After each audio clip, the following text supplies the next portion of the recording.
Kalau setuju, sangat setuju berarti waras. Kalau orang saya Yang hadir 14 orang, Bu. Yang lain masih masih mau sholat, Bu. Masih sholat, Bu. Udah 14 orang, udah lebih Iya, ya. 14 Ini orang. udah jam berapa, Siva? Udah jam 4 lewat 10, Bu. Ya, udah kita lanjut aja. Baik, Ibu mulai dulu ya. Siap, Baik, Bu. Assalamualaikum warahmatullahi wabarakatuh. Waalaikumsalam warahmatullahi Waalaikumsalam warahmatullahi wabarakatuh. Alhamdulillahirabbil alamin. Assalatu wassalamu ala asrafil anbiya'i wal mursalin wa ala alihi wa sahbihi ajmain. Asyhadu alla ilaha illallah wa asyhadu anna Muhammadan abduhu wa rasuluh la nabiyya ba'da. Segala puji dan syukur kita persembahkan kehadirat Allah Subhanahu wa taala yang telah memberikan kita Betul. kesehatan dan kesempatan Lap, lap. sehingga Nggak dilap. sore hari ini kita Oh ya, dapat ambil, ambil lap. Nah, itu lap. Bisa dilap bertemu langsung ya. Nanti jatuh di, umarnya. di dunia maya ya. Salawat beriring salam tak lupa pula kita kirimkan buat junjungan kita Nabi Muhammad SAW dengan lafaz Allahumma salli ala Muhammad wa ala ali Muhammad. Baiklah, sekarang ini adalah perdana bersama saya ya Bapak-bapak, Ibu-ibu semua. Iya, Bu. Sebetulnya beberapa minggu yang lalu kita sudah berencana untuk memulai Qadarullah. Ketika itu Bapak Said Agil Munawar ya, beliau berkesempatan untuk mengajar, akhirnya tertunda. Nah sekarang mudah-mudahan tidak tertunda lagi. Nah, jadi ini ke depan ini adalah materi yang ke-8 sampai 16 insya Allah. Materi sampai berapa sih Pak? 14 ya? Ya, Bu. 14 14, Bu. itu insya Allah bersama saya. Baik, sebetulnya ada beberapa informasi karena semuanya belum hadir. Mungkin ini terakhir saja informasinya akan disampaikan terkait masalah UTS. Ya, UTS. Ya, gimana mau disampaikan sekarang atau nanti di terakhir? Terakhir aja, Bu. Gitu, Sudah TS. selesai UTS-nya. Ya, mendengar ya. kata UTS itu kan lapor UTS-nya tidak susah-susah ya. Ya, tidak wajar susah-susah Jamal. Tidak menyulitkan. Kata Rasulullah tidak boleh menyulitkan murid ya. Baik, siapa moderatornya ini Pak Desra? Saya aja Moderatornya langsung, siapa? Bu. Oh ya ya, oke. Silakan kita mulai saja dengan membacakan Bismillahirrahmanirrahim. Silakan Bismillahirrahmanirrahim. moderator Siva. Baik, terima kasih izin Bu Dokter dan teman-teman semua. Assalamualaikum warahmatullahi wabarakatuh. Waalaikumsalam Alhamdulillah, warahmatullahi wabarakatuh. alhamdulillahirrahmanirrahim. Segala puji bagi Allah Subhanahu wa Ta'ala yang telah memberikan kesempatan kepada kita semua sehingga bisa hadir pada perkuliahan hari ini. Salawat serta salam kita berikan kepada Nabi Muhammad Sallallahu Alaihi Wasallam. Selanjutnya, yang terhormat Ibu kita yaitu Ibu Direktur Pasca Sarjana Saipik yaitu Bu Dr. Hasna selaku dosen pengampu pada mata kuliah ini, dan selanjutnya yang kami hormati juga teman-teman semua yang hadir pada kelas online ini. Coba yang belum terbuka ini videonya. Ibu khawatirnya nanti ada yang tidur. Ya Bu, nanti dipanggil Bu satu-satu. Kangen juga Baik, Ibu nih wajah-wajahnya ya. teman-teman Baik. semua yang bisa buka kamera, silakan dibuka kameranya. Karena ini perdana dengan Bu Direktur Pasca Sarjana kita. Ya. Baik, tadi sudah dibuka sebelumnya dengan dosen. Maka langsung dilanjutkan oleh pemakalah kita yaitu Pak Desra. Kepada Pak Desra dipersilakan. Baik, Assalamualaikum warahmatullahi wabarakatuh. Waalaikumsalam warahmatullahi wabarakatuh. Baik, langsung saja mukadimah ya kami persembahkan kepada pembicara sebelumnya. Baik, pada kesempatan kali ini kami akan mempresentasikan hasil makalah kami,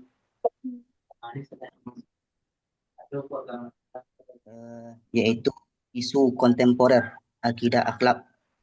Ininya enggak ada PowerPoint-nya? Pak Des. Ada Bu, tapi laptop mana lagi nggak bisa suaranya Bu. Tapi udah dikirimkan tadi. Coba di-share dulu Bu, Ya. Kak Sipa. Ya, Sipa tolong. Oh, ya. Sebentar ya.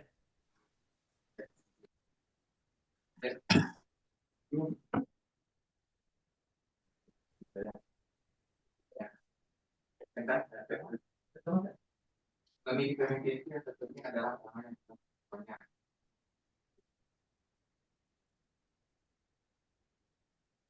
Pemimpin-pemimpin itu yang tentunya adalah orang yang banyak. Jangan milih pemimpin. Nah, itu jadi jebak ya.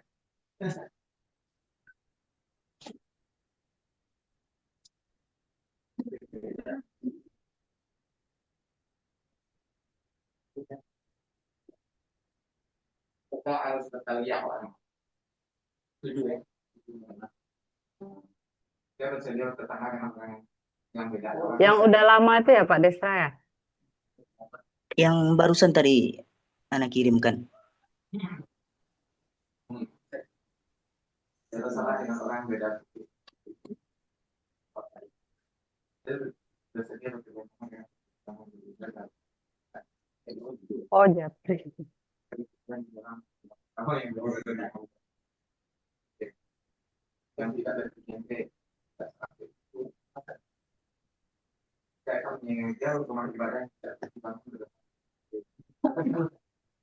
MBku yang itu di bangunan seperti itu kan, tapi bahasa itu bahasa apa bal-balan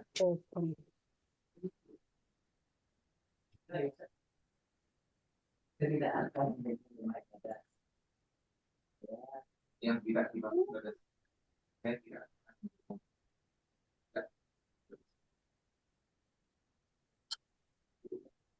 Ya, baik, saya izin share PPT.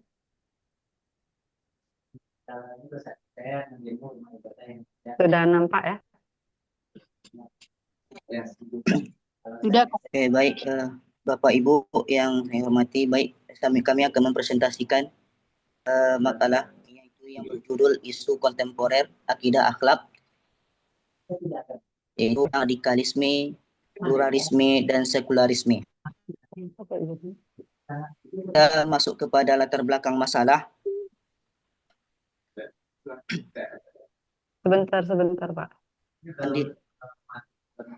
Latar belakang masalah.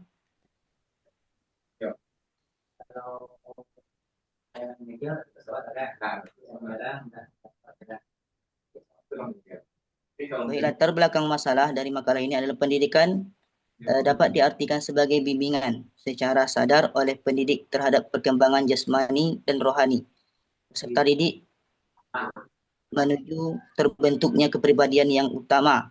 Di dalam Undang-Undang Sistem Pendidikan Nasional juga dijelaskan bahwa pendidikan merupakan usaha sadar dan terencana untuk mewujudkan suasana belajar dan proses pembelajaran agar peserta didik secara aktif mengembangkan potensi diri untuk memiliki kekuatan spiritual keagamaan, pengadilan diri, kepribadian akhlak mulia serta keterampilan yang diperlukan dirinya, masyarakat, bangsa dan negara.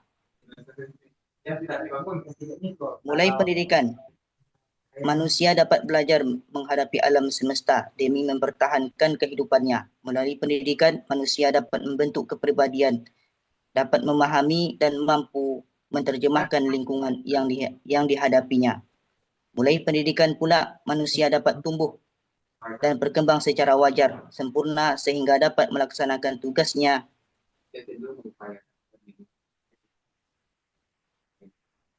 melaksanakan tugasnya sebagai manusia dan menciptakan suatu karya yang gemilang.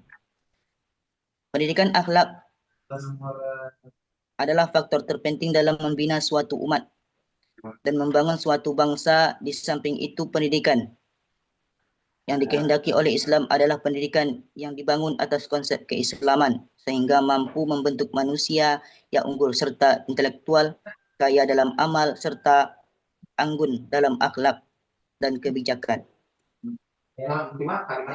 Rumusan masalah dari makalah ini yang pertama adalah apa yang dimaksud dengan kontemporer akidah akhlak, dan apa maksud dengan radikalisme akidah akhlak, kemudian apa yang dimaksud dengan pluralisme akhlak, kemudian yang terakhirnya itu apa yang dimaksud dengan sekularisme akidah akhlak. Masuk kepada krisis identitas dan moral generasi muda. Pertama adalah pengaruh teknologi dan digitalisasi, kemudian pergeseran nilai, dualisme pendidikan, dan perlunya pendekatan kontekstual.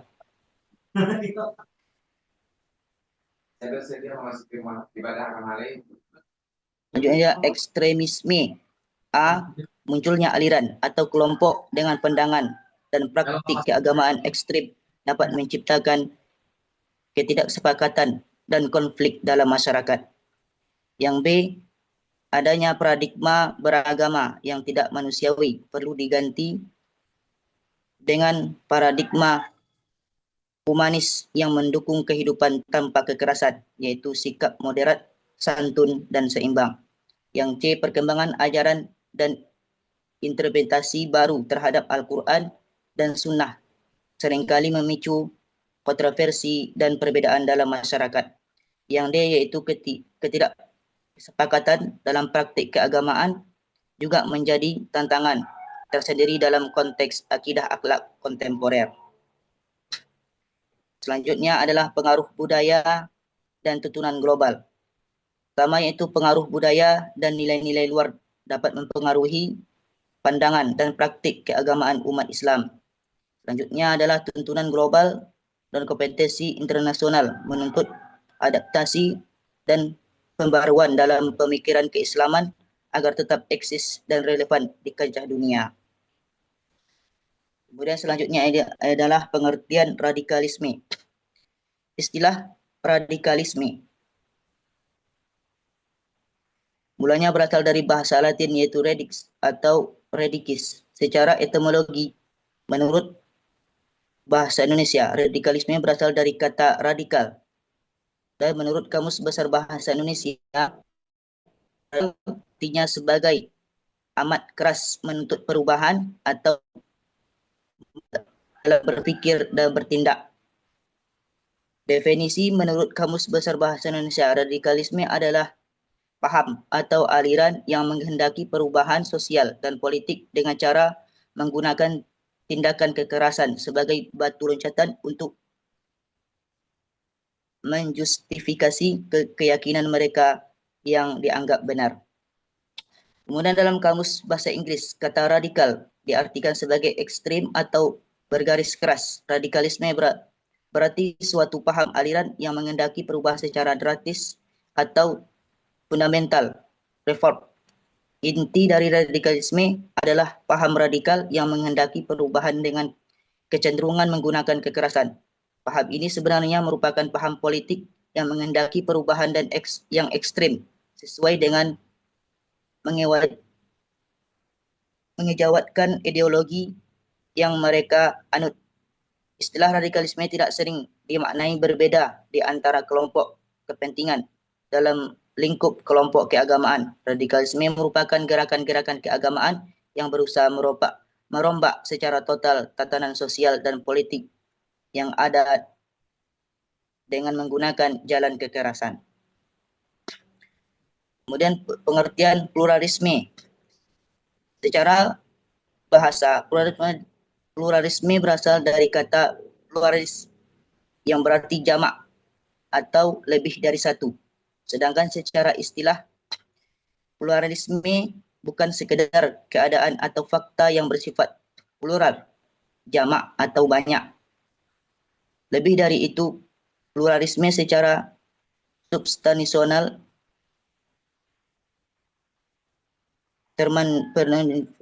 termanifestasi dalam sikap untuk saling mengakui, sekaligus menghargai, menghormati, memelihara dan bahkan mengembangkan atau memperkaya keadaan yang bersifat plural, jamak atau banyak.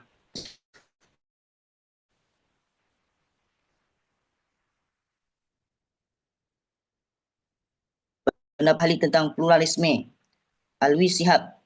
Ya, ada 3 pendapat. Yang pertama adalah pluralisme tidak semata menunjukkan pada kenyataan tentang adanya kemajemukan. Namun yang dimaksud pluralisme adalah keterlibatan aktif terhadap kenyataan kemajemukan tersebut. Selanjutnya yang kedua adalah pluralisme harus dibedakan dengan kosmopolitanisme. Dalam hal ini menunjuk suatu realitas di mana aneka ragam ras dan bangsa hidup berdampingan di suatu lokasi. Maksudnya adalah walaupun satu ras dan bangsa tersebut hidup berdampingan tetapi tidak ada interaksi sosial. Kemudian konsep pluralisme tidak dapat disamakan dengan relativisme. Paham menganggap semua agama adalah sama. Selanjutnya pengertian sekularisme. Pada bukunya Maksud H. Omer Bakri mengutip dalam sebuah kamus, sekularisme adalah suatu pandangan bahawa pengaruh organisasi agama harus dikurangi sejauh mungkin. Moral dan pendidikan harus dipisahkan dari agama.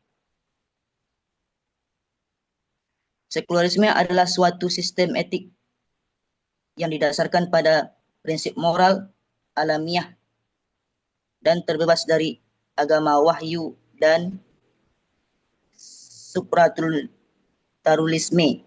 Definisi tersebut dapat diartikan secara lebih luas bahawa sekularisme dapat menunjang kebesaran beragama dan kebebasan dari pemaksaan kepercayaan dengan menyediakan sebuah rangka yang netral dalam masalah kepercayaan serta tidak mengemaskan sebuah agama tertentu. Artinya sekularisme tidak lagi menyentuh melainkan sudah menyentuh isi dan dengan kata lain, sekularisme adalah nama sebuah ideologi yang fungsinya sangat mirip dengan agama.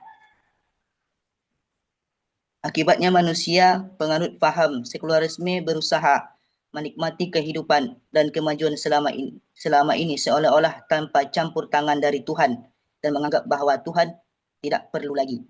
Berangkat dari definisi di atas, Barry Kosmin membagi sekularisme menjadi 2 jenis, sekularisme keras dan sekularisme lunak. Sekularisme keras menganggap pernyataan keagamaan tidak mempunyai legitimasi secara epistemologi dan tidak dijamin baik oleh akal maupun pengalaman. Sedangkan dalam pandangan sekularisme lunak ditegaskan bahawa pencapaian kebenaran mutlak adalah mustahil. Demikian presentasi makalah yang dapat kami sampaikan. Kami kembalikan kepada moderator. Baik, terima kasih pemakalah atas presentasinya. Selanjutnya sesi kritik saran, baru sesi diskusi tanya jawab. Kepada Bapak Ibu semua, mohon kesediaannya untuk mengkritik dan memberikan saran. Oke. Silakan Ustadz. Bismillahirrahmanirrahim. Terima kasih moderator Ustazah Syifa. Ingin memberi saran pada makalah yang pertama, batasan, kalau bisa dimasukkan batasan yang mana apa yang sekuler, plural, dan liberal itu gitu. Yang kedua, ada beberapa harokah. Kalau bisa dimasukkan harokah-harokah yang dianggap, ini saran aja ya, harokah-harokah yang dianggap dia radikal, ekstrim, ataupun dia juga sebagai yang liberal ataupun sekuler. Itu tambahan dari Ana sih. Karena kita tidak ada, nanti kalau kita pembahasan plural, itu nanti kan ada sebagai kelompok-kelompok ataupun harokah pemikiran yang dianggap gitu sebagai yang ekstrim ataupun yang radikal ataupun yang juga yang liberal ataupun sekuler gitu. Itu dari Ana sih tambahannya. Terima kasih. Baik, terima kasih kepada Ustadz Muhammad Taufik atas sarannya. Ada lagi yang mau memberi kritik dan saran? Satu, dua, tiga. Oke, kayaknya kita tutup ya. Lanjut kepada sesi diskusi atau tanya jawab. Bertanya pemakalah. Silakan, silakan Ustaz Afdal. Ustaz apa nih? Ustaz Jamal. Silakan Ustaz Jamal. Ustaz Jamal. Oh ya, mohon izin Ibu Moderator, izin bertanya kepada pemakalah. Tadi kan kita sudah mendengarkan ya dari pemakalah tentang apa itu liberal, sekuler, plural, dan lain sebagainya. Kalau sistem pendidikan, kita kan berbicarakan konteks pendidikan. Sistem pendidikan Islam lah yang diterapkan di kampus itu tergolong yang mana? Liberal kah? Baik itu kampus swasta ataupun kampus negeri, ini Islamnya Islam liberal kah, Islam sekuler kah, atau plural kah, sama saja dari semua golongan, bagaimana tuh? Soalnya kan kita berguru kepada banyak orang ya kan, ada gurunya alumni Mesir, alumni dari Jerman, dari Australia, dan banyaklah merujuk mereka tuh menuntut ilmu, sementara ilmu yang diajarkan itu adalah ilmu agama kita gitu. Nah, itu karakteristik eh, ilmu yang kita tuntut ini, jenis Islamnya Islam yang mana nih? Terima kasih.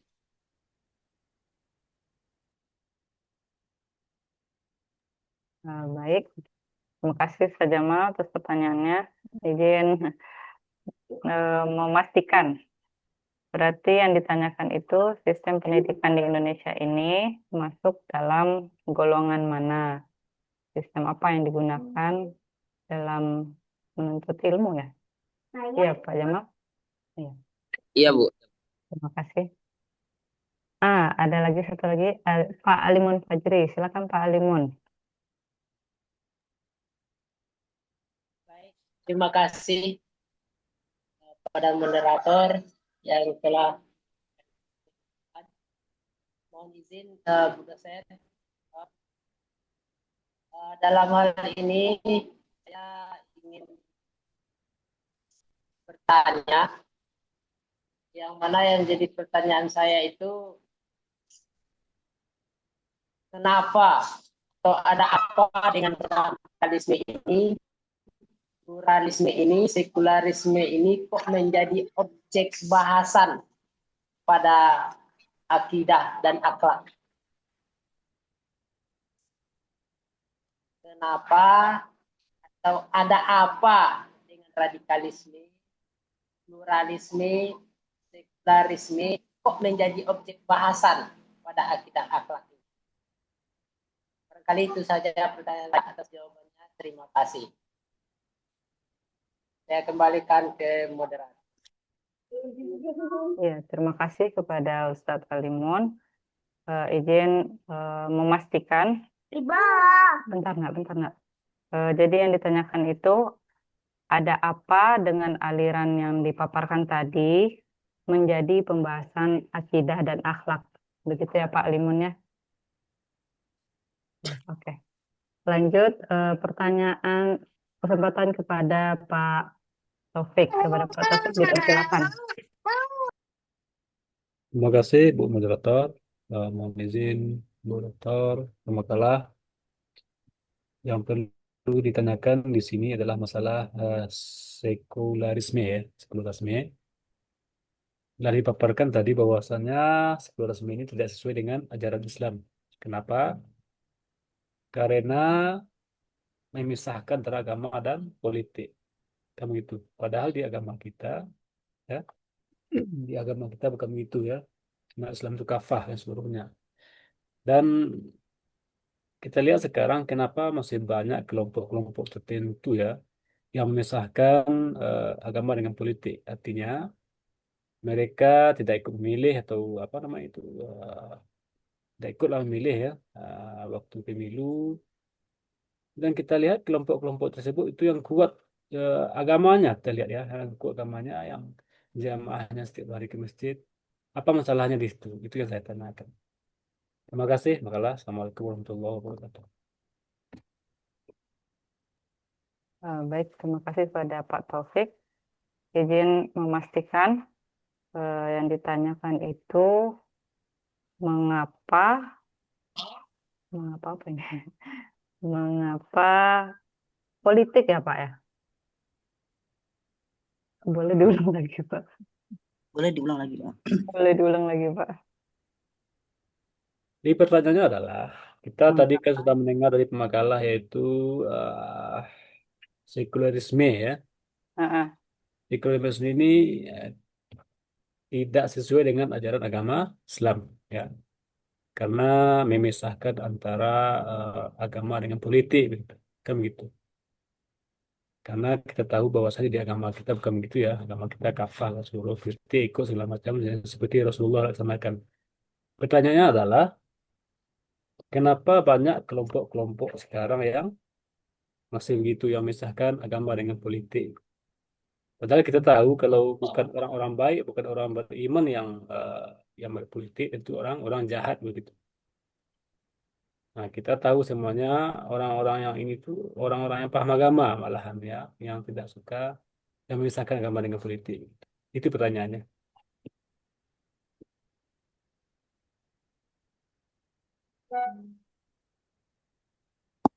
Baik, terima kasih kepada Pak Taufik. Ini kecilin dikit, Nak. Jadi intinya kenapa kelompok-kelompok sekarang ini memisahkan politik dengan agama, intinya itu ya. Kalau dipisahkan otomatis yang jahat lah yang akan maju. Oke, itu ya Pak Taufik ya. Iya. Oke, itu 3 pertanyaan dulu Bapak Ibu. Bagaimana Pak Desra, siap untuk menjawab atau butuh waktu? Sudah. Gimana Pak Desta? Ya kan? Nggak apa-apa kan? Ya, butuh waktu berarti. Oh ya, siap. Oke, bagus Pak. Diserahkan kepada pemakalah untuk menjawab. Kepada pemakalah, silakan. Baik, izin moderator. Kami berusaha untuk menjawab pertanyaan dari Bapak Jamal tadi ya, tentang pendidikan Islam yang dipakai di Indonesia. Apakah ini termasuk radikal, pluralisme, dan sekularisme? Apakah seperti itu dari Pak Jamal? Ya Pak, khususnya pendidikan perguruan tinggi ya Pak. Baik, kami akan berusaha menjawabnya kepada teman-teman nanti kalau ada yang ingin menambahkan, silahkan. Baik guys, pertama yaitu kita lihat dulu bagaimana dia cara menyampaikannya kepada siswa. Itu yang pertama, kita lihat dulu cara dia menyampaikan pembelajarannya seperti misalnya akidah akhlak misalnya. Maka kita lihat dulu bagaimana cara guru itu menyampaikan. Apakah dia nanti misalnya mengenai tentang Tuhan misalnya kan, tentang akidah akhlak itu kan tentang Allah misalnya. Maka kalau dia mengarahkan kepada kekerasan misalnya kan, bahwasanya Allah itu di atas gitu kan, atau yang sebagainya, kalau yang sering juga kalau bahwasanya Allah itu ada di atas dan sebagainya. Maka kalau dia menyampaikannya hal yang seperti itu, mengarahkan kepada kekerasan yang seperti itu, menunjukkan bahwasanya kalau Allah itu memiliki tempat, misalnya kan, maka itu termasuk kepada radikalisme tadi, termasuk kepada itu, yang 3 macam itu tadi, radikalisme, pluralisme, dan sekularisme. Mungkin seperti itu jawaban dari kami. Mungkin ada tambahan dari kawan yang bisa menjawabnya, kami persilahkan. Kami kembalikan kepada moderator. Terima kasih Pak Desra. Baik, pada Bapak Ibu diberi kesempatan untuk menambahkan atau membantah, boleh silakan. Oh ya, baik Ustadz Taufik, silakan Ustadz. Baik, untuk pendidikan di perguruan tinggi, universitas ataupun sekolah tinggi, ya jargon kita kan kampus merdeka, merdeka berpendapat, ya kan? Jadi otomatis plural dia, pasti dia plural. Plural itu tidak masalah. Ya, kan kita banyak sudut pandang yang kita tengok kan. Jadi kalau misalnya kalau kata Ustadz Desra tadi, itu mungkin kalau gurunya gitu, kalau dari pendidiknya, segi pendidiknya, kalau andaikan ke sini dia arah ke sini. Ana lebih setuju ke plural sih, dan wajar saja plural, asalkan pendapat itu didasari oleh dalil-dalil, ataupun dengan pemikiran yang komprehensif. Itu tidak masalah gitu, asalkan ada masadirul ahkamnya jelas gitu kan. Juga dia, iya namanya lebih bagus. Ya kalau kita diarahkan misalnya kalau di pendidikan menengah ke bawah mungkin itu ada diarahkan kepada sunninya. Gitu kan. Akidahnya sunni gitu. Gitu. Ada diarahkan satu metode pemikiran gitu. Secara berpikir sunni gitu. Kalau di kampus itu sana lebih plural. Itu dari anak. Boleh berbeda. Silakan. Ustadz Abdul ya. Ya.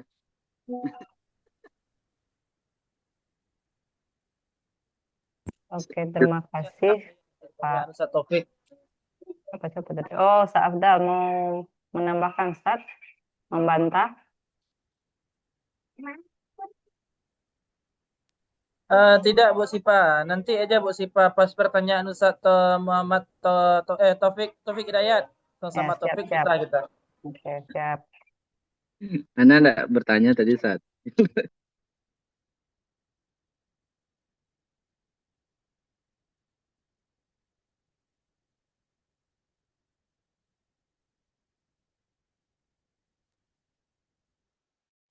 Baik, ada lagi yang ingin menambahkan atau membantah?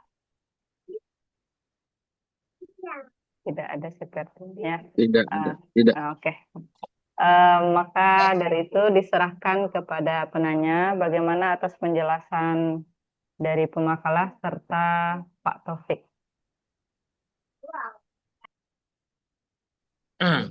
Oh iya, terima kasih kepada pemakalah dan kepada Ustadz Taufik yang telah membantu memberikan jawaban. Mudah-mudahan berkah ilmunya, dan nanti sebenarnya saya ada kepikiran juga gini soal kampus itu kan. Kadang kampus itu ada pula terkesan liberalnya atau sekularisnya. Kenapa? Terkadang kampus ini digaung-gaungkan dengan nama tokoh, dengan logo Islamnya gitu kan. Tetapi pada konteks apa? Dalam segi pergaulannya, lalu kemudian dalam segi eh, teori berpikirnya gitu kan. Kadang itu tuh tidak tidak apa namanya ya? Kadang jauh berbeda lah dengan apa yang diajarkan gitu. Contoh misalnya, ini contoh ya, misalnya ada sebuah kampus universitas negeri Islam negeri misalnya kan, tapi pada kenyataannya sistem yang dianut di sana dalam segi akhlak tidak begitu diutamakan gitu kan. Dalam kampus swasta juga seperti demikian. Makanya saya bingung apakah logo Islam yang ada di sebuah kampus itu hanya sebatas simbolis saja. Karena kalau kita berbicara tentang Islam liberal ya, itu bisa digarisbawahi Islam simbolis gitu. Yang penting kita Islam, ada logo Islamnya. Terserah nanti penerapannya di bawah itu bagaimana, itu tergantung kitanya lagi gitu. Tapi tadi kan ada sisi juga yang mengatakan bahwasanya sistem Islam yang diterapkan di kampus itu plural, menyeluruh ya, menerima semua pendapat, dan ada pula yang terkesan radikal gitu. Ya, terima kasih dengan keberagaman jawaban yang telah diberikan. Itu aja, Ibu Moderator. Oke, terima kasih Pak Jamal. Mungkin bisa dilanjut pemakalah. Pak Desra, mau lanjut jawab yang mana lagi Pak? Baik, yang dari pertanyaan Pak Alimun Fajri ya. Baik, silakan Pak.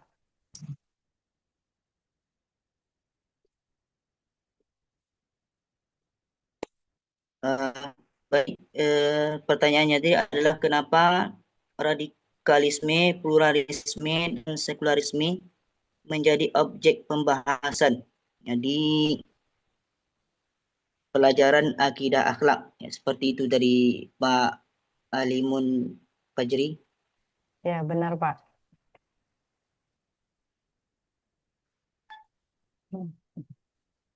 Baik, kami akan berusaha menjawabnya. Pertama yaitu kenapa radikal, plural, dan sekular itu menjadi objek pembahasan. Karena ketiganya ini berkaitan dengan fondasi kehidupan bermasyarakat dan bernegara, serta seiring menjadi ketegangan, konflik, dan sebaliknya. Dan sosial dalam tantangan ilmu politik, terutama di negara yang majemuk seperti Indonesia ini. Ya, ini adalah mana ya? Kenapa ya radikal, plural, dan sekular itu menjadi objek pembahasan di akidah akhlak ini? Pertama adalah untuk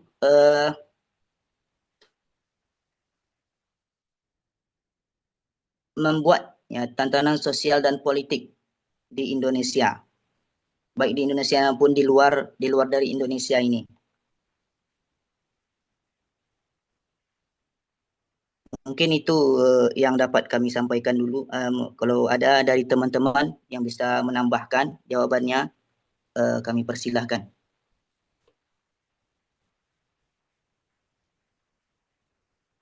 Tadi Ustaz Abdul tuh mau menambahkan. Nah, Ustaz Abdul. Ya, itu dari pemakalah. Diberi kesempatan kepada teman-teman semua ingin menambahkan atau membantah, silakan. Ayo, Bapak Ibu.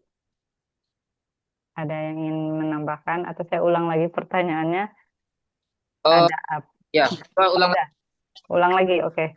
Ada apa dengan aliran yang dipaparkan oleh Pak Desra tadi menjadi objek pembahasan dalam akidah dan akhlak?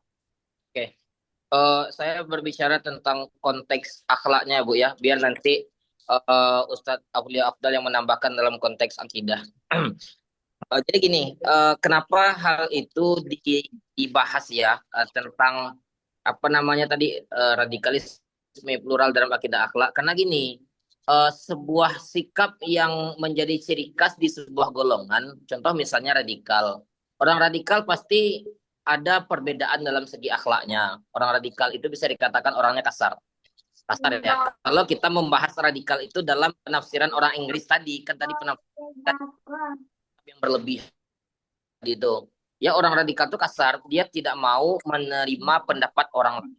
Di dalam berakhlak kita kan tidak diajarkan oleh Rasulullah seperti demikian. Seperti Rasulullah itu, Rasulullah menerima kok pendapat para sahabat yang lebih muda daripada beliau. Dan Rasulullah itu mengajarkan kepada kita bahwasanya untuk didengarkan, mengemukakan pendapat kita sendiri saja. Nah, bagi orang radikal, hal seperti itu tidak ada. Hal seperti itu tidak ada. Lalu kemudian kenapa kita juga membahas tentang apa ya, sekulerisme, orang yang sekuler, orang yang memisahkan politik dan agama, itu akhlaknya akan kelihatan berbeda. Kenapa demikian? Dia nggak mau tahu tentang urusan negara, mau udah jadi wapres, Gibran tuh menggantikan Pak Jokowi, ya kita terserah pak gitu kan, harga minyak segitu juga deh, nasi buat kamu deh ya kan. Tuh orang apa tuh, orang-orang yang sekuler tuh nggak mau tahu bahwasanya nanti ekonomi ini akan bagus apabila dipegang oleh pemimpin-pemimpin yang diridhoi oleh Allah, pemimpin-pemimpin yang mempunyai kriteria Rasulullah gitu. Harta yang baik itu harta yang bisa dipegang oleh orang-orang beriman. Dia nggak tahu itu. Yang jelas politik itu terserah kalian lah. Nani hidup awak kata kahiko sih taruhnya go. Pemikiran yang seperti itu pemikiran yang sekuler. Plural juga seperti itu. Ada segi akhlaknya yang berbeda dengan yang disampaikan oleh Rasulullah. Dia menerima aja semua agama itu sama. Yang penting baik, sama-sama masuk surga lah tuh. Nggak tahu dia kalau kuncinya surga itu la ilaha illallah, pintu pembukanya itu Muhammad Rasulullah, nggak tahu dia. Hal-hal seperti itu terkandung dalam akidah dan akhlak. Makanya konteks ini wajib dibahas di dalam silabus apa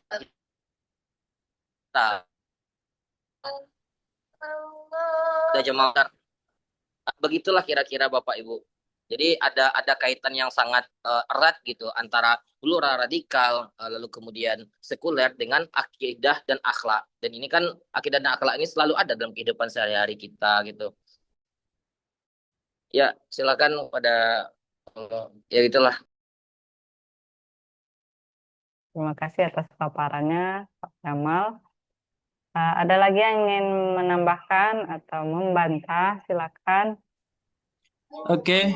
Oh, Karena silakan. tadi Ustadz Jamal mengamanahkan perihal akidahnya ya kepada saya jawab gayung basambui istilah ini mah. Oke. Jadi saya akan mencoba menjawab dari sisi akidahnya jika tadi Ustadz Jamal telah memaparkan dari sisi akhlaknya. Nah, jadi aliran-aliran tadi itu sangat penting sekali kita bahas, apalagi ini menyangkut tentang akidah. Fungsinya untuk apa?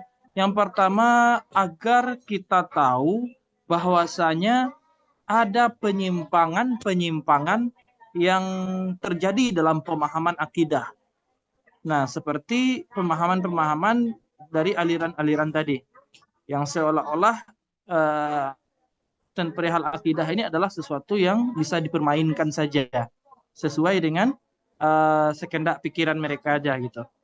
Nah, lalu fungsi berikutnya ini dikaitkan atau dimasukkan ke dalam pembelajaran akidah akhlak adalah supaya kita bisa membentengi diri kita sendiri dan menjawab tantangan-tantangan yang ada nanti yang akan kita hadapi, di mana kita berhubungan di tengah masyarakat itu, yang masyarakat itu semua banyak faktor yang mempengaruhi pikiran mereka termasuk dari segi akidah gitu.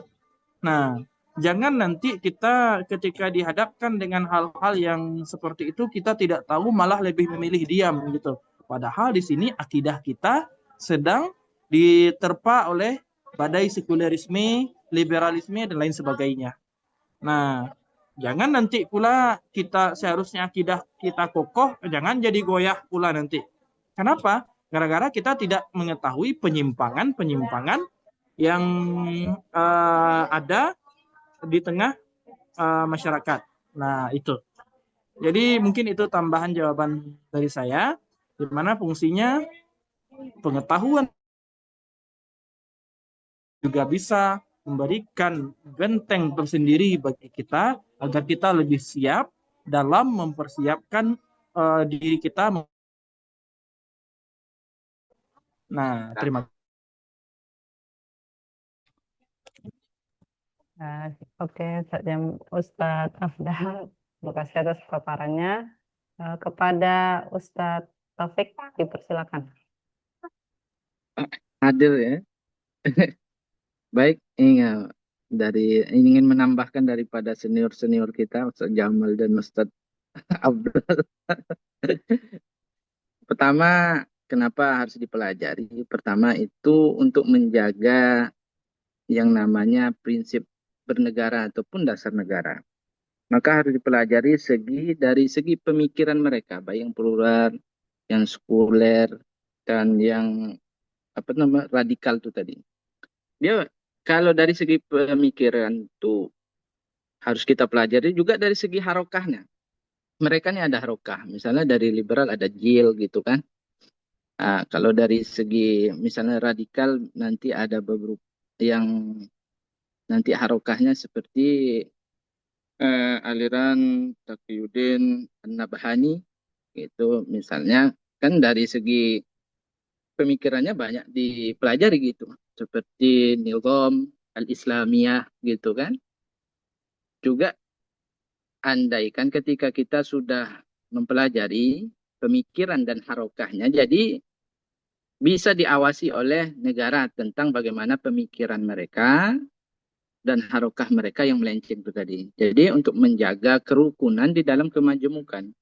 Maka sebenarnya plural ini juga ada solusi bagusnya dari Imam Ghazali sih. Imam Ghazali itu termasuk tokoh plural. Dan dia bagus bagaimana menjaga kerukunan di dalam kemajemukan.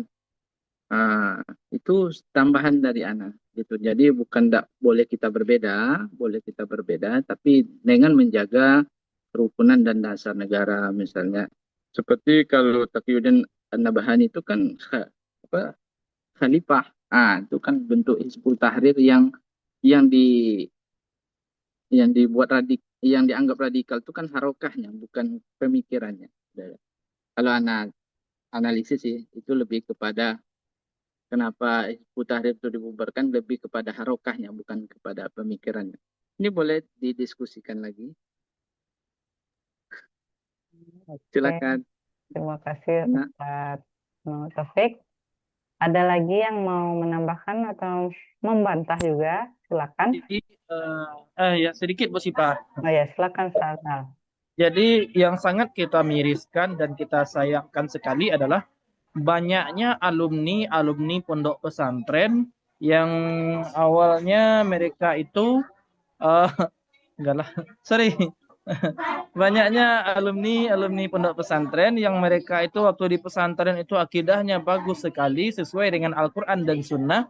Namun ketika mereka mendapatkan beasiswa S2, S3 ke luar negeri seperti ke Amerika Serikat gitu kan, atau ke Eropa, Rusia, Cina, Jepang. Nah, banyak di antara mereka tuh akidahnya seolah-olah sudah bergeser pemahaman mereka ke arah-arah liberal dan sekulerisme tadi.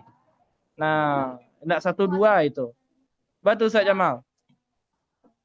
Boleh menjawab? Iya, itu juga banyaknya alumni pesantren setelah kuliah di Mekah dan Madinah berubah juga pemahamannya. Itu gimana juga tuh? Ya. Boleh menjawab nih? Ya, silakan Ustaz. Bagus, silakan dijawab langsung. Moderator. Siapa dulu nih? Ustazah Fitri boleh? Boleh duluan. Boleh Ustazah Fitri dulu ya Ustaz ya. Belum dijawab Pak Muhammad Taufik nih. Menarik dari yang dimunculkan oleh Stafdal nih. Kalau tadi kan alumni pesantren yang ke luar negeri. Ini ada alumni pesantren dari tingkat dasar sampai malah kuliahnya itu tafsir hadis. Tapi setelah tamat kuliah S1, dia buka jilbab lalu mengatakan bahwasanya Quran itu hanya dongeng, butuh revisi. Nah, dan lain-lain lah. Bapak Ibu bisa tengok namanya tuh Kumaila, di YouTube banyak, di Instagram banyak. Nah, yang seperti ini tuh bagaimana itu? Nah, itu. Ini pertanyaan baru kayaknya. Oke, yang seperti Bu Fit sebut tadi itu sebenarnya orang-orang yang sengaja disusupi oleh kaum misionaris untuk memecah Islam. Nah, Ana pernah baca atau lihat ya di media sosial atau di mana itu salah satu strategi untuk membuat umat Islam itu jadi murtad ya dengan cara itu disusupi ke dalam.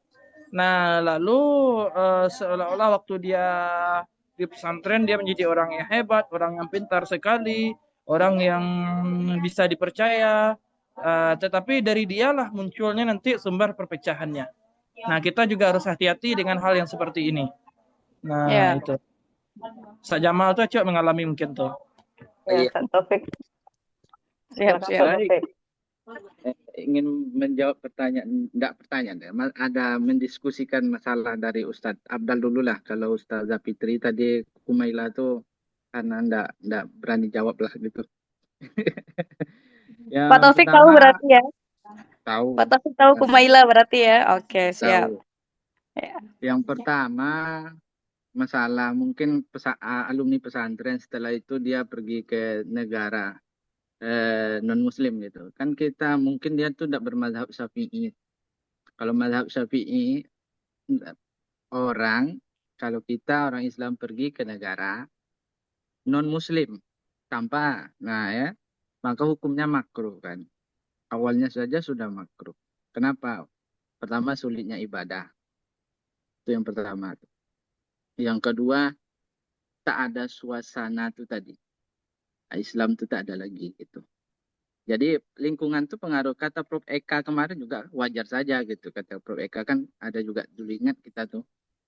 Nah, karena kadang dia bawa di Arab saja nanti dia bawa lah mazhab di Saudi ke Indonesia gitu. Ataupun di Mesir bawa lah. Ataupun di Yaman ataupun di India gitu kan. Wajar tadi gitu. Atau kalau di Eropa itu tadi karena dia mungkin tidak mazhab Syafi'i itu. Mungkin pondoknya pondok tidak bermazhab. Itu aja. Udah, Ustaz. Oke. Ustaz Jamal mau menjawab atau gimana? Enggak ya? Mau menjawab? Ustazah Fauzia, moderator. Oke, berarti udah ya. Untuk sesi ini udah. Yang pertanyaan kedua kita balikan ke Ustadz Alimun. Bagaimana Ustadz Alimun atas penjelasan dan paparan teman-teman semua? Mungkin udah agak melebar mungkin. Silakan. Tersi rupanya aduh, para banyak tuh peri-peri. Apa bedanya? Tanya yang sih mampu mengangkat terbaca yang luar biasa ini bagi saya.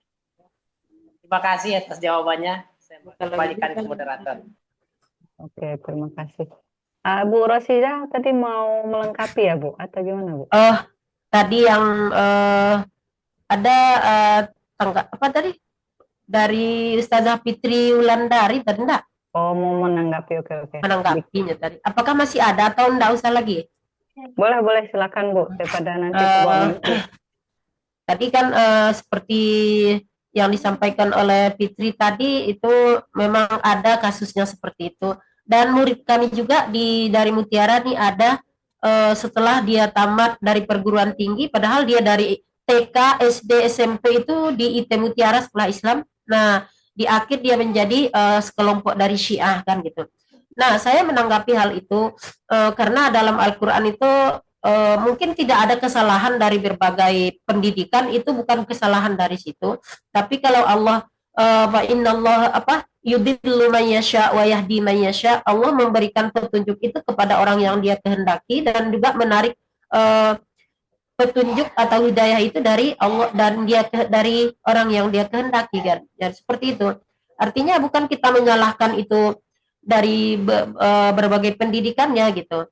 Nah, itulah mungkin orang yang mendapatkan informasi-informasi di luar dan tidak meyakinkan apa yang dia dapat di awal dari pembelajarannya atau awal pendidikannya begitu. Dan itu mudahnya terpengaruh dari lingkungan ataupun pendidikan yang tidak menunjang kepada pendidikan agamanya. Padahal dasarnya sudah agama. Kita tidak bisa menyalahkan itu dan banyak juga para ulama seperti di zaman Syekh Barsisa, di zaman Nabi Musa kan ada yang sudah bisa bertilaah ke Lauhil Mahfuz, maka dia meninggalnya dalam keadaan sesat. Itu adalah hak mereka dari Allah Subhanahu wa taala tentang hidayah itu. Itu saja mungkin sedikit.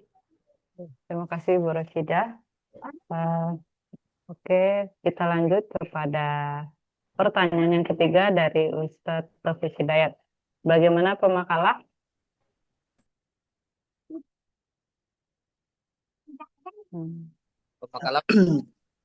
Pemakalah udah ya istirahat. Kita dulu menjawabnya. Ya, silakan Pada Pak Desra. teman-teman yang bisa menjawabnya dari pertanyaan Bapak Taufik tadi. Pertanyaannya ini, kenapa banyak kelompok-kelompok yang memisahkan agama dan politik? Ada yang bisa bantu menjawab dulu? Oh, oke, pemakalah menyapa teman-teman. Oh ya, itu ada. Bentar saja, Mas. Yang angkat tangan ada Saroki. Nanti ya, Baik, ada Mas Jamal ya. terima kasih kepada moderator.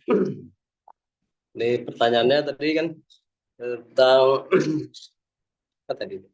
Kenapa kelompok-kelompok sekarang ini memisahkan agama dengan politik? Oh ya, jadi sekuler memisahkan agama dengan politik. Jadi masalahnya di mana gitu ya? Jadi sebenarnya masalahnya tidak ada masalah dengan masalah. Jadi yang jadi masalah itu cara kita dalam yang salah dalam mensikapi masalah. Jadi sebenarnya wajar saja ada yang sebagian yang tidak yang tidak melek politik, atau ada juga yang kita mengurus ke ibadah saja itu biasa gitu kan. Karena memang indahnya perbedaan seperti itu. Bahkan dalam jangankan di Islam, di agama lain pun juga banyak perbedaan gitu kan. Lalu juga kalau kita contoh masalah kayak perbedaan menetapkan bulan puasa aja itu berbeda gitu ya. Jadi misalnya menetapkan bulan puasa, kalau misalnya itu salah, sebenarnya itu dia masih mendapatkan satu pahala gitu. Tapi kalau dia itu benar, dia mendapatkan dua pahala. Jadi segala sesuatu yang selagi dia dalam koridor agama Islam, selagi apa yang dia lakukan itu berkaitan dengan yang diyakini itu suatu kebenaran, itu tetap amal ibadah bagi mereka gitu. Tetapi sebenarnya kalau kita merujuk kepada sejarah Rasulullah SAW, politik itu memang tidak lepas dari kebiasaan dari Rasulullah dan sahabatnya. Karena memang Rasulullah adalah seorang panglima ya, bahkan presiden yang dengan dakwah beliau maka Islam ini menjadi berkembang. Tapi kalau kita lemah dari segi politik, contohnya seperti saat sekarang ini, Palestina itu tidak ada yang bisa menyuarakan bagaimana mereka itu ditindas gitu. Jadi seharusnya berbagai komponen ya. Kalau sebuah mobil itu bagus dia berjalan ya, kalau dia memiliki saling melengkapi gitu. Ada di sebuah mobil itu komponennya, ada mesin, ada pentil, ada roda, ada kaca gitu kan. Semuanya kalau dia bersatu dia akan atau misalnya mobil itu mogok aja satu gitu, atau pentilnya mogok gitu kan. Sebagus apapun mobil itu tidak akan bisa jalan. Jadi intinya kalau bersatu, insya Allah apapun yang kita capai itu insya Allah bersatu tercapai gitu. Jadi kalau memang ada yang belum melek politik, kita berdoa mudah-mudahan ya masing-masing kita punya ini ya latar belakang pemikiran yang berbeda-beda, tetapi tetap satu gitu, Bhinneka Tunggal Ika. Gitu saja. Assalamualaikum warahmatullahi wabarakatuh. Oke, terima kasih Pak Rufi. Lanjut kepada Pak Jamal. Pak Jamal dipersilakan. Tadi saya mendengar dari jawaban Pak Rocky kan terkesan tidak terlalu menjadi masalah apabila seseorang itu tidak atau seseorang itu memisahkan agama dari politik gitu kan. Yang masalah itu ketika kita mempermasalahkan gitu kan, narasinya hampir-hampir seperti itu ya. Ini sebenarnya masalah besar apabila ini diiyakan ya. Apabila perkataan ini diiyakan lalu kemudian diakui sebagai sebuah pembenaran, maka akan banyak nanti 10 tahun yang akan datang orang yang akan tidak peduli dengan politik itu sendiri gitu. Bayangkan saja gitu. Orang sekarang tidak peduli dengan politik. Sekarang kita tengok seperti berapa banyak orang yang golput yang semestinya nanti orang pemimpin yang terbaik itu bisa menang. Lalu kemudian betapa banyak orang-orang yang baik itu kurang ilmu politiknya sehingga dia bisa dikalahkan oleh lawan yang batil gitu. Nah itu mirisnya apabila dipisahkan Islam itu dari perpolitikan gitu. Tetapi di akhir narasi Pak Rocky tadi dijelaskan bahwasanya Rasulullah itu banyak berkecimpung di bidang politik. Ini saya bingung juga nih. Narasi pertama dengan narasi kedua tuh agak tolak belakang tadi gitu. Nah, jadi dari dapat menyimpulkan bahwa politik itu menjadi jantung di dalam Islam. Islam tanpa politik itu sama seperti Sudan dan Palestina. Bayangkan saja, kita bisa meniru ya, kita meniru nih, walaupun ini contohnya contoh negatif. Coba perpolitikan Israel dengan Amerika itu sedemikian kuatnya, bisa menyatu dengan negara-negara Eropa, bisa menyatu dengan negara-negara Barat, bisa membawa alutsista yang tak bisa dikalahkan dengan apapun. Itu apa? Hasil dari perpolitikan. Dalam segi batilnya, andaikan negara-negara Islam di Timur Tengah seperti demikian ilmu politiknya, maka Islam tak akan bisa dikalahkan sampai sekarang. Nah itu risikonya apabila Islam itu dipisahkan dari perpolitikan. Seperti kita tengok negara-negara yang telah hancur sudah gitu. Gitu aja sih tanggapannya. Sebenarnya saya ingin nanya juga, Islam Nusantara kok nggak masuk dalam makalah ini kayak gus-gus yang cium anak-anak bayi yang viral kemarin. Oke, makasih Ustaz Jamal. Baik, menanggapi. Oh, mau menanggapi silakan Ustaz. Oke. Jadi emang ya politik memang satu hal yang urgen gitu kan. Tapi yang Jamal sampaikan tadi maksudnya itu politik luar negeri ya. Tapi yang di dalam negeri ini kenapa orang alergi ke politik itu juga bisa dievaluasi sebenarnya. Bisa jadi salah satu faktornya politik itu kotor atau banyak korupsi, tidak ada hal-hal yang positif yang bisa dilihat di situ gitu kan. Sehingga orang wajar saja dia tidak atau anti kepada politik, itu wajar biasa, manusiawi ya. Tetapi tugas sebagai memang kalau misalnya ada antara kita yang berkecimpung di sebuah politik, maka tunjukkanlah sebagai kalau kita berpolitik jadilah partai dakwah gitu, partai yang berdakwah untuk Islam gitu. Tapi untuk mencapai itu tidak bisa dilakukan oleh satu orang, itu memang ada sistemnya, ada sistematis. Karena secara kalau orang ibarat sapu lidi ya, kalau dia menyapu satu lidi saja itu dia mudah patah. Tapi satu lidi itu berkumpul dia menjadi sebuah sapu, apapun bisa disapu, termasuk Zionis, termasuk siapa saja gitu. Nah, tapi kebersatuan itu yang sekarang belum ada gitu saja. Oke, terima kasih Ustaz Jamal. Izin ya, moderator ingin memastikan. Jadi izin juga yang menunjuk tangan sebentar.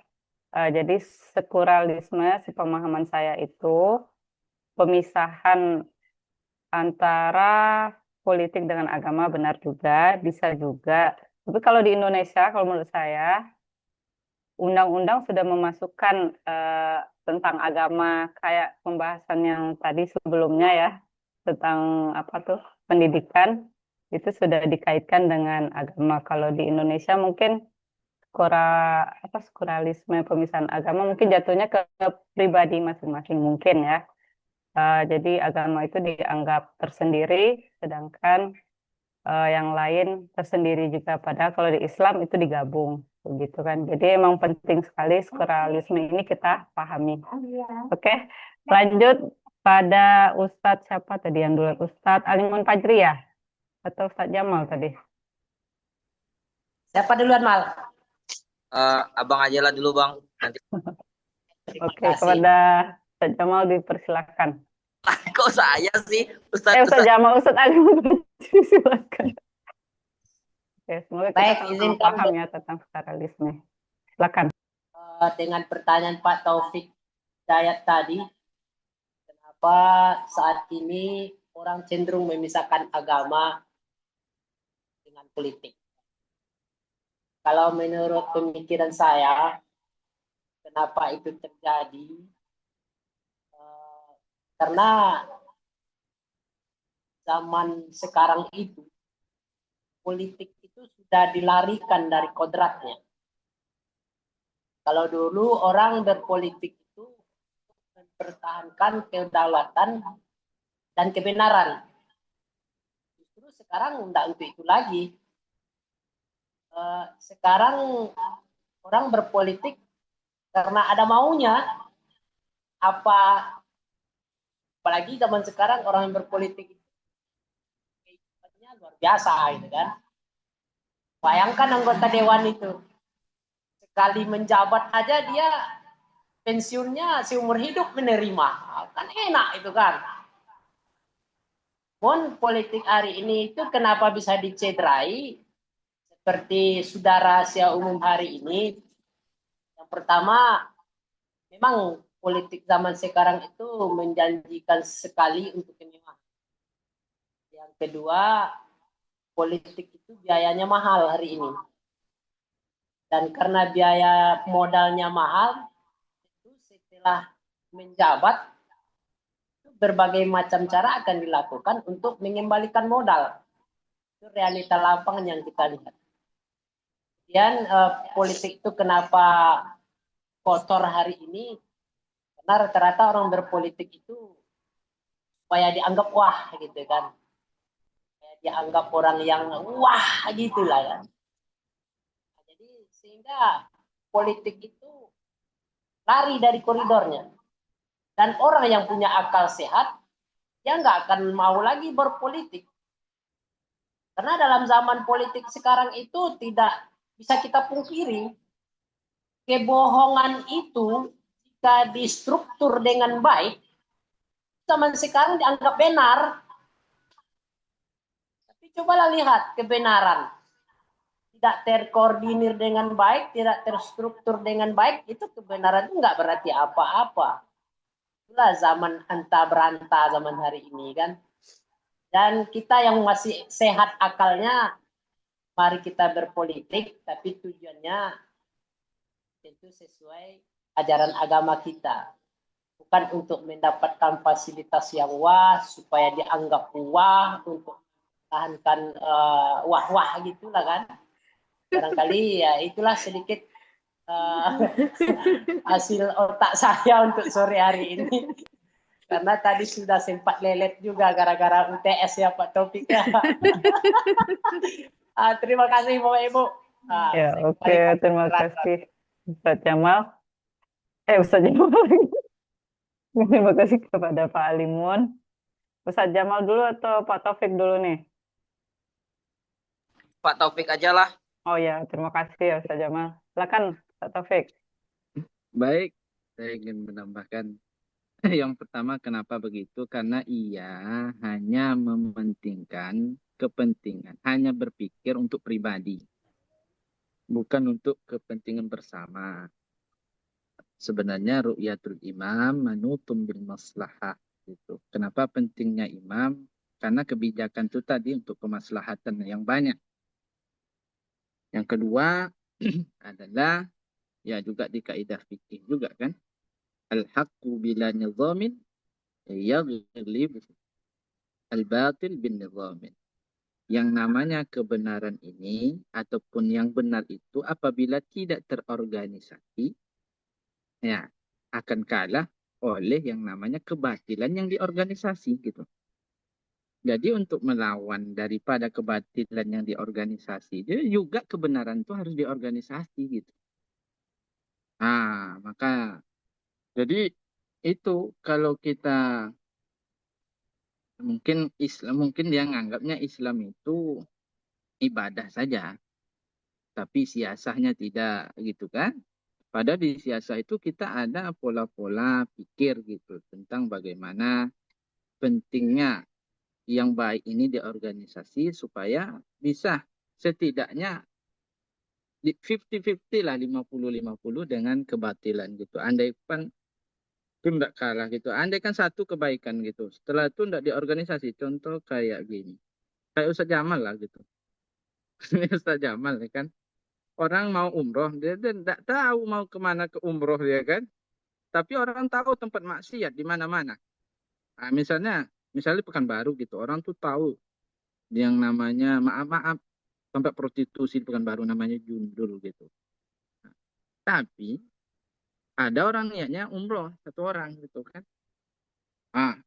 Dia bingung kemana lah umroh tuh. Tidak ada yang mau bimbing, tidak mau mengorganisasi, tidak ada ramai-ramai, tidak ada dikelola gitu. Akhirnya duit untuk umroh tuh pergi ke tempat maksiat gitu. Karena tempat maksiat tuh udah diorganisasi. Pertama razia tidak ada gitu kan. Allahu Akbar.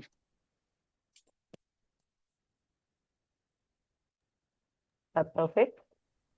Ustaz Taufik nggak apa-apa kan? Itu sinyal Taufik sekali. Oke, mungkin agak terpental. Lanjut. Namanya Bu sampai prostitusi. Lanjut kepada Ustaz Jamal, boleh menanggapi atau membantah. Kena jemput polisi mungkin tak?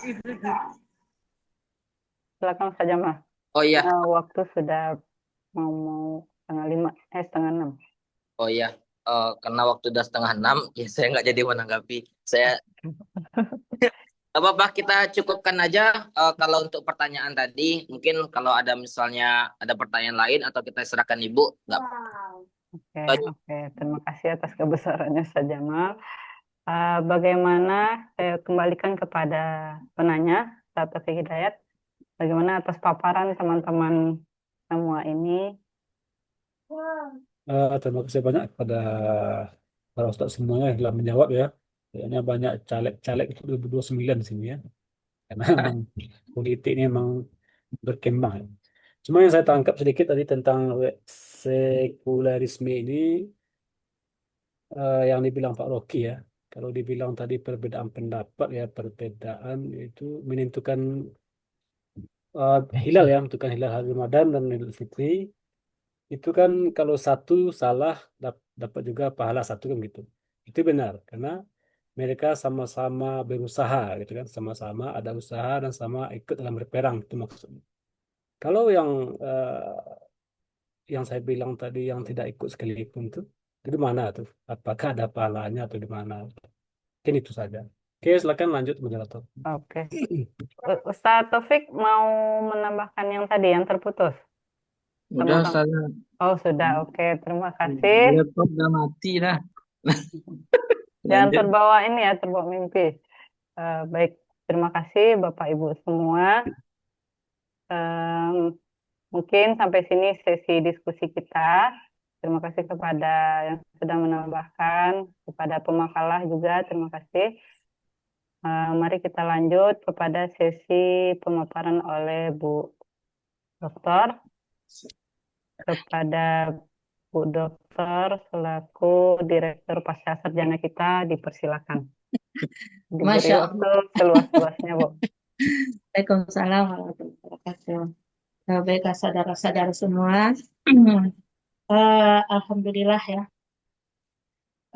Ibu dapat dapat ilmu dari bapak-bapak, ibu-ibu semuanya. Di Minangkabau itu sekarang sudah 24.000 itu yang menjadi orang yang murtad dari agama Islam. Jadi otomatis orang Minang yang masuk Kristen itu yang murtad itu dia tidak akan menjadi orang Minang lagi karena orang Minang itu falsafah hidupnya adalah adat bersandi syarat bersandi kitabullah. Nah itu ya. Ada yang ini? Ada yang bertanya, Bapak Ibu? Ya, ada yang bertanya. Tapi hari sudah ini ya. Oh, udah. Oh ya. Ya, Bu. Hari ini sudah hujan, Bu. Kena Afdal ya.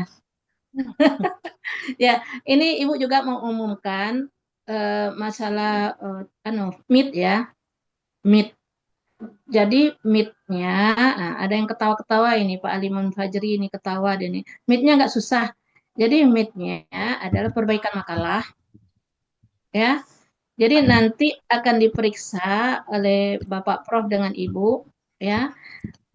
Perbaikan makalah kalau sudah sempurna nanti bagi yang apa namanya yang daring ini disubmit ke artikel jurnal. Oh, Oke, jadi dibuat jurnal gitu, Bu. iya, iya masing-masingnya. Nah, kemudian kenapa? Oke, ya.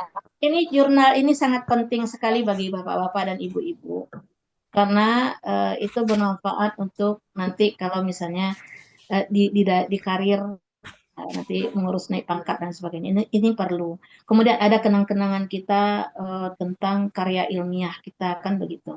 Ya. Jadi itu saja yang Ibu minta. Jadi nanti meet-nya adalah perbaikan makalah, kemudian sudah diperbaiki makalahnya, di-share, dikirim ke grup, kemudian diperiksa oleh Bapak dan Ibu. Kemudian kalau seandainya masih ada yang kurang, dikembalikan lagi. Nah, begitu. Ya, dikembalikan lagi. Kita mau Alhamdulillah, Bu. Oh, berarti Kalau ada dua kalau tugasnya. makalah itu 2 orang itu Iya, 2 orang. Iya, namanya 2 orang. Boleh. nah, Iya, jadi begini, jangan lupa masukkan nama ibu dan bapak ya. ya. Ya. Jadi pakai ini ya, pakai email ya. Jadi nanti ibu akan sharekan email ibu dengan bapak. Jadi misalnya begini, Afdal ada sekelompok 2 orang ya. Iya, Sekelompok Bu. 2 orang. Afdal dengan siapa? Bu Sipa Fauzia. Nah, dengan Sifa Fauzia. Nah, kemudian nama ketiganya adalah Bapak Prof, nama keempatnya adalah Ibu. Kemudian dicantumkan emailnya, kan gitu. Bagaimana? Mau nggak? Izin, Bu. Mau sekali, Bu. mau sekali. Izin, Bu Dokter. Maunya sekali aja Pak Jamal. Ya, jadi nanti termasuk UAS itu nanti. Jadi Ibu sepakati itu. Jadi UAS itu kalau sudah disubmit, nah, apa tanda? Jadi minta kalau misalnya minta LOA-nya, tandanya sudah disubmit itu apa? Kan Ibu harus tahu itu supaya keluar nilainya. Tapi kalau seandainya tidak dikeluarkan tanda submitnya, itu tidak akan Ibu keluarkan nilainya. Oke, Ya. Bapak-bapak Ibu. Izin, Bu Ya, Bu. Dokter, bertanya. Ya, silakan. Berarti tugasnya itu 2, Bu. Perbaikan makalah 1, buat jurnal 1, Bu. Atau Iya. hanya buat jurnal aja, Bu? Apa? Iya, cukup. Karena Ibu sepakati sama Bapak Prof. Eka, ya cukup itu saja katanya. Yang mana cukupnya, Bu? Buat jurnal sama menyusun makalah atau satu aja? Iya. Meet-nya itu memperbaiki makalah, di-share lagi, diperiksa lagi, kan itu meet-nya. Kemudian ketika kemudian UAS-nya itu sudah disubmit ke makalah ke jurnal. Itu Kan mempermudah Ibu, kan tidak menyulitkan. Ya benar, Ibu. Ibu, iya. Soalnya kan masih ada yang belum tampil nih. Iya, jadi makanya yang belum tampil itu ya nanti kan setelah makanya disiapkan. Oh, berarti sebelum tampil disiapkan juga makalahnya, Bu Dokter? Iya, Bu Rashida. Berarti Kemarin itu sama sampai Pak Eka. kapan batas pengirimannya itu ditentukan aja ya, Pak Bu Dokter? Yang belum itu kan? Iya, jadi begini. Atau mau ujian? Ya. Enggak, Bu. Nabi Musa nih. Iya, Bu. Siap, Bu. Yang belum nanti diselesaikan sama Tamiri teman-teman, nanti Bu. ini temannya Nabi Musa menanyakan tentang Iya. sapi kuning ya. Iya, Bu. Oke, Bu. Siap, Bu. Udah, Bu. Buang-buang Jadi begitu. Ya, Nanti jadi ujian pula kita tuh, Bu. ya, jadi kita supaya dimasukkan ke jurnal supaya ada kenang-kenangan bagi bapak-bapak, ibu-ibu kuliah ya. Ini adalah jurnal saya. Kemudian nanti perlu disimpan kan begitu. Nah, izin bertanya, Bu. Iya, silakan Siva. Berarti jurnal ini submitnya di Staypic aja kan ya, Bu? Nggak Staypic, jangan di Staypic aja. Jangan di Staypic. Jurnalnya itu di mana-mana. Nggak di Staypic aja, Bu. Berarti Enggak. diupload ke Sinta. Kalau ada ke Sinta lebih baik lagi. Submit banyak aja layar Pak nih, Bu. Afdal. Submit. Iya, Ibu minta kalau bisa kan ke Sinta. Ya, Sinta. Sinta 5 paling rendah. Kalau Tanya, ke tanya aja lagi. Masya Allah. Ya, Bu. Disubmit aja lah Ya, dulu, Bu. pokoknya nilai UASnya nanti itu sudah disubmit. Kemudian kalau belum juga tentu tidak akan ada nilainya bagi Ibu dan Bapak. Ya, Bu. Atau ada usul ujiannya berbeda. Enggak, Bu. Nah, Taufik Hidayat dengan Muhammad Taufik, Yani Marlina, Fitri ini yang nampak ini. Bu Rasida, Fitri Wulandari. Ada usul. Enggak, Bu. Oh, Itu Bu aja. Dokter, bukan usul ya, tapi ini memperjelas. Kita ini kan sepertinya setiap mata kuliah itu ada jurnalnya ya Bu, kan? Hampir nampak saya, hampir-hampir. Nah, itu harus berbedakah judulnya atau bagaimana? Berbeda lah kan Ibu Rasida sekarang kan apa pembahasan Ibu Rasida? Sesuai Oh, pembahasan. itu. Oh gitu. Jadi Iya. pembahasan kita itu yang akan masuk jurnal. Iya, Oh itu gitu. judulnya, itu judulnya. Jangan Oh, iya. jangan akidah akhlak judulnya. Iya, Judulnya ada iya. judul apa? Judul Bu, Bu saya Rasida. judulnya ini Bu, nilai-nilai dasar tauhid iman, Islam, munafik dan kafir gitu. Itu dia nilai-nilai dasar akidah dalam kurung tuh tauhid, iman, kufur. Nah, iya itu. Nah, jadi itu Oh nanti gitu. judul. Nah, iya. Ya, ya Bu Rasida. Oke Bu, nah itu memperjelas saja, bukan bertanya, nggak mau saya bertanya banyak-banyak dong. Gitu. Tapi sesuai judul. Banyak nanti disuruh cari nanti sapi kuningnya nanti. Enggak, Bu. Enggak. Cuma memperjelas aja. Jadi mungkin sekian dulu ya dari Ibu. Kalau seandainya ada barangkali pertanyaan-pertanyaan yang ada yang masih tersimpan pertanyaan-pertanyaan, mungkin minggu depan insya Allah kita percepat aja masuknya. Ya, karena memang apa namanya pembahasan kita ini memang kita arahkan ke pendidikan begitu. Yang kemarin itu dengan Bapak Prof. Eka itu kan materi-materi tentang filsafat dan lain sebagainya kan begitu ya. Nah, sesuai dengan ciri khasnya Pak Eka itu kan begitu keilmuannya. Kalau Ibu tentu keilmuannya diarahkan kepada pendidikan kan begitu. Jadi Pak Desra nanti ada beberapa perbaikan nanti ya Pak Desra sesuai dengan usulan tadi sudah dicatat Pak Desra? Sudah dicatat usulan dari teman-teman semua, termasuk juga usulan dari Ibu ya bagaimana apa namanya pendidikan Islam menyikapi radikalisme, termasuk juga ciri-cirinya harus jelas, ya kan? Agak mendalam lah begitu. Kalau Ibu melihat itu kan hanya kesimpulan-kesimpulan saja ya, agak mendalam lah pembahasan kita supaya karya ilmiah kita itu bisa dibaca, kemudian bermanfaat kan begitu. Jadi insya Allah jika sudah bermanfaat, pahalanya mengalir terus ini kepada Pak Desra. Ya, oke. Karena tidak ada lagi yang akan disampaikan, sampai jumpa minggu depan. Ibu tutup dengan membacakan Alhamdulillahirrabbilalamin. Wabillahi taufiq wal hidayah. Assalamualaikum warahmatullahi wabarakatuh. Minggu depan kita agak cepat lah ya.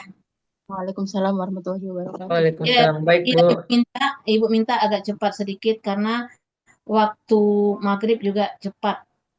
Jadi sehingga ada yang belum ada rasa-rasanya yang perlu kita bahas tidak terbahas jadinya. Memang kayak gitu Bu. Biasanya Allahu Akbar baru sedaqallah kami itu. Oh begitu ya? Ya. Ayo deh kita lanjutkan saja. Enggak lagi dah Bu, enggak. Udah tinggal 1 menit lagi Bu. Iya makanya tinggal. Ya baiklah. Eh, Ibu tutup ya pertemuan kita. Assalamualaikum warahmatullahi wabarakatuh. Waalaikumsalam Waalaikumsalam warahmatullahi warahmatullahi wabarakatuh. Makasih, Bu. Ya, sama-sama. wabarakatuh. Oh, untung oleh sekelompok sama Bu Sipa. Tutup dulu Bu Fauzia. Selesai. Terima kasih Bu Dr. Hasna. Iya, iya sama-sama. Ini mana? Kan keluar itu beda. Nah, nih. Doa kafaratul majelis subhanakallah. Oh iya, ya saya selaku moderator, mari kita tutup pertemuan ini dengan baca hamdalah dan doa kafaratul majelis. Alhamdulillah. Alhamdulillahirabbil alamin. Subhanallahumma bihamdika asyhadu an la ilaha illa anta astaghfiruka wa atubu ilaik. Sekian dari saya, mohon maaf bila ada kata yang salah. Assalamualaikum warahmatullahi wabarakatuh. Waalaikumsalam warahmatullahi wabarakatuh.